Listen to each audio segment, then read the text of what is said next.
Hello and welcome to another exciting episode of 4020 Not Live. As you've noticed, Philly's not here. He's busy putting together the new issue of 4020 magazine, which will be in your shops very soon, and he was at the Leeds Hall of Fame last night, so he's probably recovering from that. We've got a big interview coming up in a few moments' time with Robert Burgin, author of The Maroons, as they say. I'm talking more about that, and of course Brazil, who will be taking part in the Women's World Cup. We last spoke to him just after the World Cup was postponed, so we'll catch up with Robert in a few moments' time. I don't think there's any news I need to tell you about, is there? And you're certainly not interested in my opinions on things. What happened in Super League? Oh, Leeds beat Warrington. That was good, wasn't it? Warrington in crisis t-shirts coming soon, no doubt. Now, we said after Leeds beat Wakefield, does that mean... do we learn anything from that? Because obviously Wakefield weren't very good in that game. Well, Warrington weren't very good at the weekend either. So do we know if Leeds are any good or not? We don't know yet. But they're 2 from 2 under Rowan Smith. It's not his fault. Doing well. Wigan beat Castleford. Castleford inconsistent within the 80 minutes this time. And a good second half from Wigan to win that game on Channel 4. Did enjoy that thing with Joe Westerman pre-match. Thought that was very good. Well done to Wigan. Saints beat Toulouse in Toulouse. What else happened? Wakefield beat Hull in Golden Point. In my brief time working at the club, Hull beat Wakefield on Golden Point. So, there's a bit of revenge there. Mark Sneed's better at drop goals than Luke Gale. Who's going to be playing for England in the halves? Well, we'll find out next week when the main man, Sean Wayne, makes his squad announcement on Monday. I'm sure we'll reflect on that on next week's programme. And of course, next week, I think we'll have to record after Monday because it's the big game in the Championship as Lee take on Featherstone. Featherstone having hammered Bradford on the telly on Monday night. What a arms race that's going to be at the Lee Sports Village on Monday. Should be a belter of a game. Midlands won. Well done to them. London Scholars. Is that 2 in a row now for the Scholars? Everything's going well, isn't it? Loads of other stuff probably happened, but I've forgotten about it. So apologies for that. I've not got the paper with me, look. Well done to York as well. Not only beating London in Super League, in the Championship in a cracking game, but in the Women's Super League, they beat Leeds. So in successive weeks, they've beaten St Helens the champions and Leeds the runners-up last year. So York, they are the real deal. Now, of course, they've got to lift some silverware. Big test for them, but you can't say better than winning those 2 games in a row, can you? This Sunday, is it Sunday? England play Wales, or is it Saturday? I can't remember. In a international clash ahead of the England versus France game next week, which is part of the double header with England versus the Combined Nations. And of course, England's wheelchair team play France next Sunday, a week on Sunday as well. And it's the wheelchair Challenge Cup final the week after that. Loads of stuff coming up in the next few weeks. Fingers crossed we can get some guests on as well. But you know how these things work. Right, that's enough whittering from me. Thank you for listening. Enjoy the next 30-odd minutes in the company of Robert Burgin, the man behind Brazil and the author of the new book, The Maroons, all about those Queenslanders. Because, of course, today is the first day of State of Origin 2022. Now, last time we spoke, Robert, was just after the World Cup was postponed for a year. And we were all a bit raw at that point. As we head into the World Cup this year, how are you feeling about things from a Brazilian perspective? Yeah, I think you've got to move on with life at the end of the day. There's still little bits and pieces that stick at the back of your throat. But no, I think there's an opportunity for it to be better attended this time around, for the teams to be better prepared. So all in all, we'll get on with life. I was at Headingley a couple of weeks ago, where Brazil will be playing England in the World Cup. They had a samba band there, but it was absolutely throwing it down with rain. So hopefully the weather, I say hopefully the weather will be better in November, but I know what the weather's like in this country at this point in time. How are preparations going then with just a couple of months ago now? Yeah, so I actually head over in about 4 weeks, and so does Paul Grundy, our head coach, and we'll be spending the rest of the year in Brazil before going to the World Cup. We've just locked in a warm-up game versus France, which for us is very exciting because France v Brazil was the most watched women's football game in the world. I think the highest ever TV audience. So we specifically targeted that fixture because we're in opposite pools as well at the tournament. So that's quite exciting for us. and we'll be playing that game at Keighley. And one of the owners of Keighley is Brazilian, which is very rare to find in rugby league. So we've got to make use of what linkages we have. And the men's team played South Africa a couple of weeks ago. Obviously, the result wasn't brilliant, but plenty of actual Brazilians playing rugby league, which is obviously a positive. Yeah, so that was Sunday's game. So only 3 days ago from now, and still pretty fresh. I think, as you mentioned, the great thing was we had 3 captains of domestic clubs over here. We had a standout player from a team, Umarama, which lost nearly every game last year, sort of 80-0 in their first year. But he came over and he was probably one of our best players. So for him, quite exciting. And I think we kind of, because we're experienced in rugby league, we get our blinkers on a little bit. But for people in Brazil, playing a team like South Africa is quite a big deal because they equate that with the rugby union success that they've had. It's also similar for teams like Japan or Uruguay. So our fans in Brazil would much rather us play a team like Japan or Uruguay than, say, a team which might be much better like the Cook Islands, but which people know very little about in Brazil. So it's interesting when you step from being a traditionalist in rugby league across to this other hemisphere, how differently you come to see the game. What's it like in terms of in Australia? Are there many Brazilian immigrants or expats out there who, as opposed to, I know there's plenty from other places around the world, but is there a lot of Brazilians in Australia? Yeah, so it's actually very interesting because about 10 to 15 years ago, there was only about 5,000 Brazilians in Australia. The last 15 years, it's become, I think, the 3rd highest provider of international students to Queensland. And now there's 50,000. And at the moment, they've just opened up working visas to Brazil, which is the first time that's ever happened. So previously, if you were a Brazilian and wanted to come to Australia, you needed to have basically a PhD or enroll in a very expensive study course. And now you can actually come over, get a job, and enjoy yourself at the same time, which is going to really open up opportunities for us. Excellent. Well, we look forward to seeing Brazil in the World Cup, but that's not the reason you're here today, because we're speaking about your new book. I was going to call it the Maroons, but of course, that's not how you pronounce it in Australia, the Maroons, because it's Origin Day. It's, as we speak, preparations being made for the first men's Origin game of 2022. How excited are you for the game coming up in a couple of hours' time? Very excited.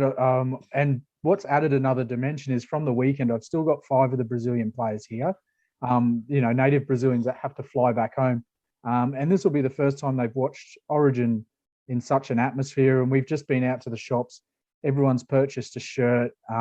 We'll be sitting down in front of the TV, everyone maybe with a light refreshment in hand. And I think it's going to be super exciting for them. We took a few of them to a Broncos-Titans game a couple of weeks ago, and they couldn't get over the atmosphere. And I know that Origin's 3 times that. So, what makes Origin so special? Because obviously we've had county games over here since rugby league was formed, and it tailed off. We've tried to bring it back. It's failed again, and we're now trying with the combined nations as a kind of test trial. Why does it work in Australia? I think trying to explain why it's so special to Queenslanders in particular comes down to a couple of factors. And one of those is when Origin started, I think there was only 3 million people living in Queensland, even though it's, the size of a couple of countries, Queensland.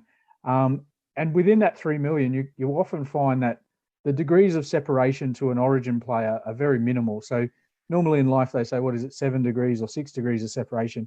Here, I think everyone is within 2 or 3 contacts of an Origin player. Everyone knows somebody who went to school with or played with or works with an Origin player.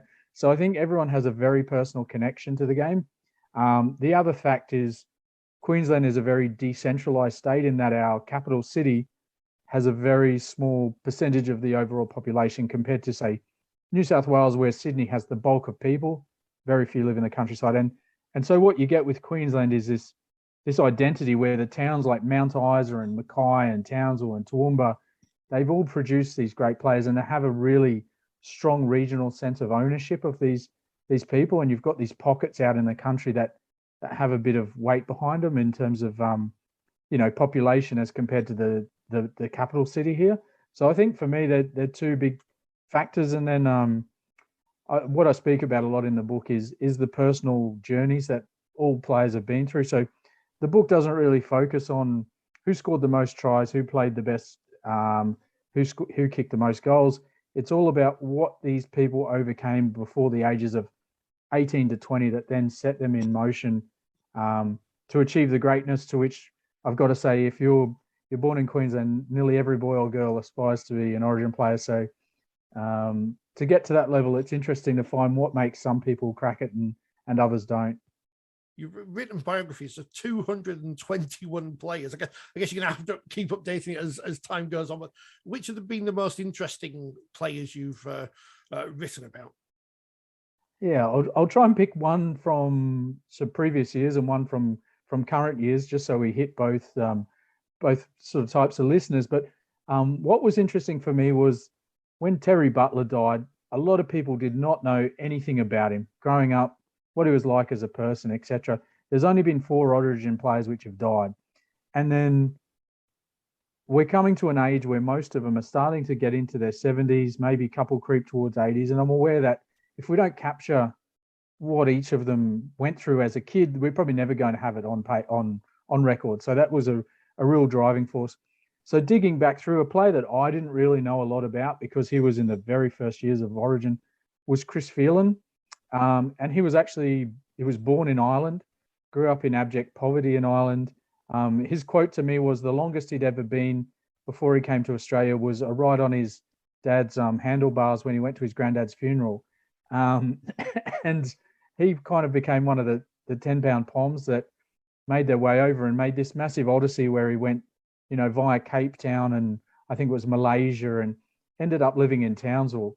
And he'd been on this big journey from poverty in Ireland to suddenly getting picked on because of his accent in Townsville at the time. And so I thought, well, there's a pretty angry kid. I might take up rugby league. And then, he went through a lot of trials from there. I think it was 6 months after they arrived, his dad died. So his dad had set in motion all this, this journey to come to the other side of the world. And then he never got to see his kids experience it. And Chris had an older brother who was quite a star footballer. He got picked up by Wayne Bennett to go down to South Brisbane, the Magpies at the time. And he was really kicking on. And then the old coach said to him, I always knew your older brother would make it. I don't think you're quite there, but I knew your brother would make it. And he took that as a real, thorn in his side and did his best to go down. And he joined his brother, and they had this dream that they were going to win a premiership together at South. And then they were going to play for their favourite club, which was Parramatta. And the year, I believe it was the same year he came down, his brother actually died swimming in the Brisbane River. So it's just this constant tragedy in his life. But he went on to win the premierships for South, and he went on to win, I think it was 3 premierships with Parramatta. And he just achieved all this greatness in the face of everything that he'd endured in his life. And for me, him not being a player that I was particularly au fait with, I thought, this should be someone who's on everyone's lips as an example in life, and just an amazing record for what he achieved. And then, sorry. No, I was going to say then going forward to, a more modern player, I guess one that a lot of people know is the background story to Darius Boyd, and the stories there. A lot of the players have had upbringings where they felt a sense of abandonment. They haven't known their father or mother or had a good relationship with either, and how that's come through at different times. And I think Darius, before he discussed that in the public realm, and after that, he's 2 completely different people. And I think we get a lot of that in rugby league. There's a quote from Wayne Bennett that he deals with people facing abandonment every day in rugby league. And that was something I was really eager to explore throughout the book, and how much trauma people had overcome to achieve their goals. I was going to say, what separates Queensland and New South Wales? And is there a different mentality of the people between the 2 states? I think, excuse me. I think Queensland did. It is such a harsh environment geographically. There was a lot of drought. There's a big divide between the indigenous and the islander and the white population at different times. So people were kind of dealing with their issues and coming together through rugby league, and that was something that comes pretty clear. So I actually do the chapters in the book by the order that people represented the state. And so if you go through even just the first 6 players in the book, you've got Artie Beetson, whose mother was of the stolen generation, was forcibly removed, an Indigenous lady from a family growing up. Then the very next player after that is Colin Scott, who was an Indigenous person, but who was adopted out as a child, grew up with a white family, and was forever thankful. So you kind of had those two opposites straight up. Then you had Kerry Bowstead, whose family was like a white farming, landowner background. You had Chris Close, who was then from a white police background. So you can kind of see there's all these different populations or demographics that would usually be at odds with each other that were all wedged together in these sides. And I think the fact that they got on and achieved such success in the early years came to define what Queensland was all about, because it was the one thing that brought everybody together. And I think, if I go on to the next 2 players in the book, so Mel Meninga, great-grandfather, jumps overboard to hop on a ship from Vanuatu to come to Australia at a time when, Queenslanders were using people from Vanuatu as slaves. But he came over here of his own accord. He arrived into Maryborough, and then the very next player after him is Brad Backer, who, as a child, grew up working in the same port that Mel Meninga's father had arrived into all those years ago. So everyone is interrelated somehow, and I think there's a real unity and solidarity that this football team presents, which wasn't present in Queensland society before that. And I think that's probably why when they've tried it over here, it doesn't quite work, because we don't have that same identity. I mean, Yorkshire as a county isn't a real thing anymore, neither is Lancashire. And I guess Queensland is still a thing that exists. Yeah, all this stuff about East Ridings, and I don't know, it confuses me these days. If we talk about the series in general, and some would say, certainly over here, that the success of Origin has been to the detriment of the international game. Can the two work alongside each other? We get the perception that players over there see that Origin is the be all and end all. Yeah, for me, I think it has lost a little of its magic, in the sense that, and the same way I do feel that Australia, New Zealand has also lost its magic, in that people are very familiar with each other now. Most of them play together at club level, or if they don't, they're friends outside, or they've come across each other in representative pathways before. And I think there was a mystique in the 1980s, at least when I was growing up as a kid, of you'd play New Zealand or you'd play New South Wales, and you hated these guys because they all come from a different competition and you knew nothing about them. And, you could kind of present them as a common foe in your mind. Whereas now it's more difficult to do. And I do think, even though there's positives that we're opening up people like, Milford or Valentine Holmes, etc., to go represent other countries, it's kind of confusing the branding in a way. So we're crossing over into international rugby league territory, whereas I feel like Origin should be Origin and international rugby league should be its own thing. So for me, I think there's a couple of issues to sort through, and let's not forget that State of Origin was very much a marketing exercise of the 1980s and a response to some difficult circumstance. So maybe we're going to see that flipped into a different incarnation one day in the future. I know we have issues over here with heritage players playing for England and Great Britain. Some people accept it, some people don't.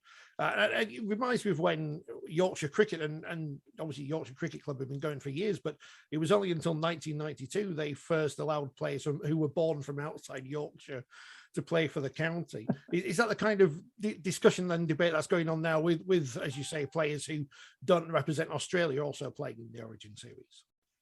Yeah, I mean, it makes it quite difficult because it used to be that was a direct pathway to then selecting who represents Australia. And I think as a child, you saw this very clear path, and it all represented an important step. And I think it also takes away something from what it means to represent Australia, because you've got this kind of higgledy-piggledy way of putting the team together now, whereas before it was quite clear what you had to do.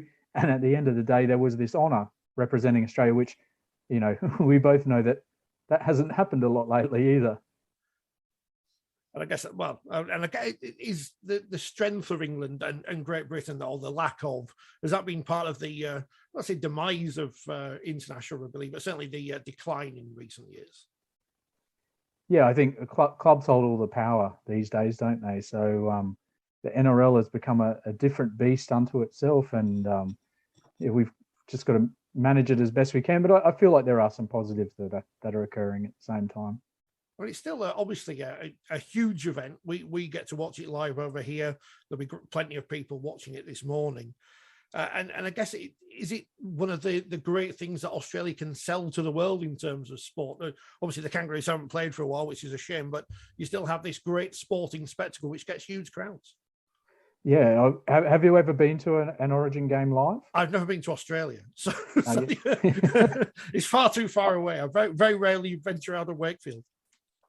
I think I've never experienced anything like the moment that the teams run onto a field in State of Origin. Like when you physically experience it, the roar that comes out of people, and the expectation of the intensity to follow, it's something that is kind of embedded in you forever afterwards. And I think once you experience that, it's impossible to walk away from the contest, really. And I would like to hope that everyone could experience it once in their life, at least. It's quite amazing. I mean, there have been mentions in the past of perhaps playing a game in London, taking a game to America. I mean, we've had the same discussion with Premier League football here, taking games here, there, and everywhere. Would that dilute the Origin series, do you, if it wasn't played in Australia? No, I'm going to say no. Actually, I disagree with that one. I'm a big fan of it going to. At the moment, they're taking it to Perth and to Adelaide and to Melbourne, and those have become really big events. And I think it makes sense financially. Like these state governments pump a lot of money in to have the events there. It becomes a special event that people are willing to travel across the country for. I guess a bit like Magic Weekend over in England, with everyone trekking up to Newcastle in the days when it was hugely popular. So I would think we could take it offshore the same way that we're taking it to non-traditional cities around Australia. And if done right, it could be a real big boost to the game. And I guess as you go back to the mention of the clubs having the power, would they like their players? I know the NFL obviously fly here and everywhere during their season, but they make lots of money off that. I guess it would take a lot of money perhaps to have a game played in London, and you'd have to work out the time slot as well for that.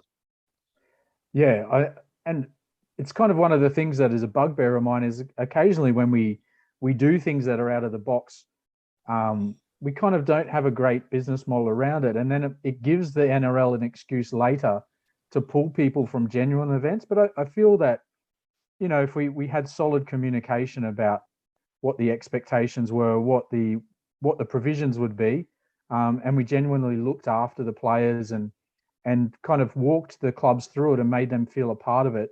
That's how we get there at the end of the day. But, something like, I guess, I look at the Denver test and it was a good idea, but there were so many holes in that you could see it coming, what was going to occur. And then as soon as something like that happens, it sets all the other ideas back 5 years because nobody wants to commit to them. So, I don't think the NRL is always the bad guys, the clubs. I think sometimes they just want to see some sense in what's being done, and I think we can make it work if it's put together well enough. It's always easier to stop something than start something. I guess we're still waiting for the resumption of the World Club Challenge after COVID and everything, and whether that happens again, I guess, remains to be seen. But it's interesting because it is one of those events, Origin, which does get coverage here beyond the rugby league sphere. The BBC will do a live blog of it sometimes, and the Guardian certainly do, because I know they have lots of interest in Australia. But it does seem to be the one event that Yeah, I mean, I'm saying this as a rugby league person. AFL doesn't cut through. I mean, obviously the Test cricket does, but outside of the Ashes, and we've seen here with the England Test against New Zealand last week, they were struggling to sell tickets at £100. Obviously, the Wallabies have got a great cachet here still because of rugby union, but Origin seems to be one of those things that does cut through and does seem to be the big success story in rugby league. Yeah, I can remember fondly from the years I spent living in England, the going to the Temple walkabout and places like that at 10 o'clock in the morning, and probably one of the only acceptable times to be drinking vodka Red Bull at 10 a.m. And getting them to open up early, etc. So yeah, I've experienced that from being in England, and I think it's something we do have to pivot off of as a sport and bring more people into. And actually, one of the inspirations for writing this book was, the All Blacks have a book called Legacy, which is very much about their culture and how that was created and the people that were part of that. And I wanted to bring a similar book to rugby league where we talk about what it is that makes Queensland such an identity in the sport. I've only just realised I'm wearing blue, which is probably a mistake to wear today, wasn't it? But, well, what else was your inspiration, your reasoning for writing this book? Because obviously it's a labour of love writing about 221 different rugby league players. Yeah, I guess my childhood itself wasn't exactly all roses, and I think that's really important to state up front because it could be looked like in this book that I'm exploiting the hardship that the players went through, because I dig quite deep and put it all on the table to show what they experienced. But yeah, like I grew up with a single mother and was in housing commission, the equivalent of the estates over in England, and had people in the family who had substance abuse, suicide, that sort of stuff. And I thought there's a lot of issues I knew from I worked with the Queensland Rugby League on 2 occasions. I was media manager for the Origin team, used to travel with them, etc. And I worked for Rugby League Week for 20 years. So I grew quite close to a lot of the Origin players, and I knew that behind quite a few of them, there were these stories of hardship. And I thought, if I could get them all down on paper, then if there's a 14-year-old kid reading this or 16-year-old kid, and the world's not making sense to them, or they feel like they can't relate to anyone, suddenly they've got these people who are their heroes, and seeing that they went through very similar things in childhood, but then were able to scale, the heights of, as I say, if you grew up in Queensland, that's where you want to be as an Origin player. So they were able to achieve it despite the hardship. So in one hand, I want it to be a historical record, and the other hand, I want it to be almost like a guidebook for kids who might be going through some rough patches. And we're almost, in a sense, not just in sport, but just in general, more open to telling those kind of stories, aren't we? Those kind of things aren't hidden away anymore. No, and I think it's great that everyone can feel comfortable enough to chat about it. And one thing that struck through in the book was actually I probably got the better stories out of the older players because they kept more pent up, because that past generation didn't speak about things so much. And something that shone through a lot was how many guys in the early teams that were very successful for Queensland came from families where their father particularly had post-traumatic stress disorder from serving in either, World War II or Vietnam or in Korea or PNG or wherever it was. And they didn't really tell people about what they went through as children back in the 80s. But now we're 40 years down the track, they kind of feel emboldened to talk about that. And I think that's great because, in the current generation, there's guys like Josh Maguire, etc., who've also experienced that from their father going to the Middle East. And it becomes this kind of line that travels through where people have experienced different things in different generations, but now feel more comfortable to chat about it. Who, as someone growing up in Queensland, would have been your heroes to watch playing? I love Gene Miles. He was a huge hero of mine.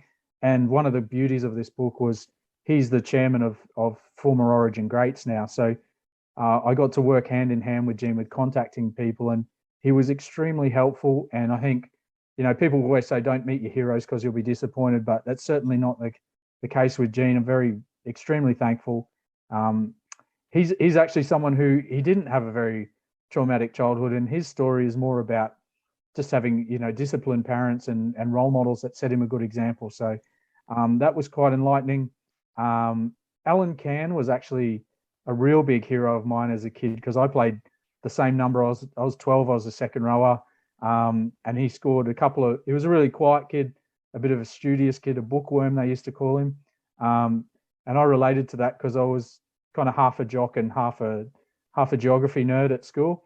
So he was a big hero. And then I found out, all the stories about on his lunch break. He used to skip lunch to go and do extra gym sessions and things like that. So yeah, they're probably two of my heroes. And another one that I really enjoyed talking to in the book was John Rebo. Myself and John both played for the same junior club, but probably 20 years apart. And I just knew him as a very successful business person who, then went on to the Broncos, and he went on to run Melbourne Storm and Super League, and all these achievements. And I thought, what a fantastic lineage. And I knew he came from quite a rich French family back in the day. But then he also, he opened up about his dad, was in the Navy and went through these whole bunch of things. And, when people in his family died, he had to do a milk run by himself. So he went from, being a kid who had to go sell newspapers on the corner street to being a chief executive and rubbing shoulders with the Murdoch family and, signing all these multi-million-dollar contracts. So that was really enlightening and enjoyable for me to find out more about John. Just thinking it's 20 years, I think, since Alfie Langer was playing for Warrington when he was called up by Queensland. I guess there's going to be no chance in the future of Queensland or New South Wales getting desperate enough to call them a player from Super League, aren't they? I actually reckon it could happen. And the reason that I think that is a couple of years ago, I believe that Harry Grant in the Queensland Cup was the best hooker that we had.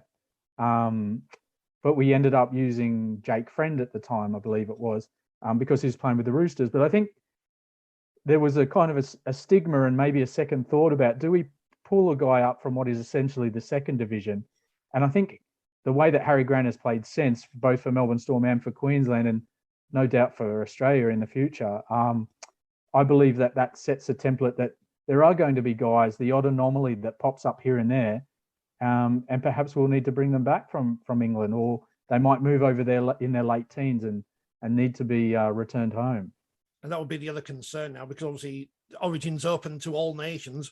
When are we going to see the first Englishman called up? Yeah, well, I think Jack Reed would probably be quite disappointed. His time didn't come a few years later, so he was very much on the verge. It's probably only a matter of time. And as we discussed already, we've seen Scots and Irish people participate in Origin. So the great Adrian Vowles, who's a good mate of mine these days, played for the Scots, and then as I say, Chris Phelan, born in Ireland. So he's on the coaching register at Wakefield. He's Adrian Vowles, and that, of course, a man of steel at Castleford as well, one of their many men of steel at the Tigers. Final question, because we're running out of time. Who would be the person who epitomizes Queensland more than anyone else? Ooh, if that's possible to narrow it down to one. Okay, I'll say Matty Bowen. And I think because Matty Bowen was extremely short in stature, he grew up, he's virtually didn't speak much as a kid. Like if you met Matty Bowen early in his career, it's impossible to get more than 2 or 3 words out of him, extremely shy. Grew up in a community, an Indigenous community, where there was a lot of issues with alcohol abuse, etc. But his family spurned alcohol. He set an example for all the people around him, went away to boarding school. I can remember the first time I watched him play as a 17-year-old kid, and he scored 40 points by himself against adults in Townsville. And I just think it's a remarkable story, almost like a, like out of Africa moment, where this guy, he's just come from a tiny community where people are walking around in bare shoes all day. And then suddenly he's braining adults on a national scale. And then the things he did in Origin, like he was just an entertainer. And I actually worked with the Cowboys for a little while when Matty was coming through the ranks, and used to see he would put up a bomb and then run, and like he would jump up the side of the goalpost and launch himself backwards off the goalpost to then catch the ball. He's an absolute freak, and I think for every person who's grown up small or grown up in an out of the out of the way area, he's a massive inspiration. Robert, thank you very much for your time. Enjoy the game this evening, morning our time. Hope your Brazilians enjoy it as well. And we look forward to seeing you at the World Cup with the Brazilian women's team, and all the success with the book. It's called The Maroons. It's available on Kindle. I'm sure you can get a hard copy somehow in the UK by fair means or foul. And Robert, the best of luck, and thanks for taking the time to speak to us this morning. Thank you very much for your time. Appreciate it.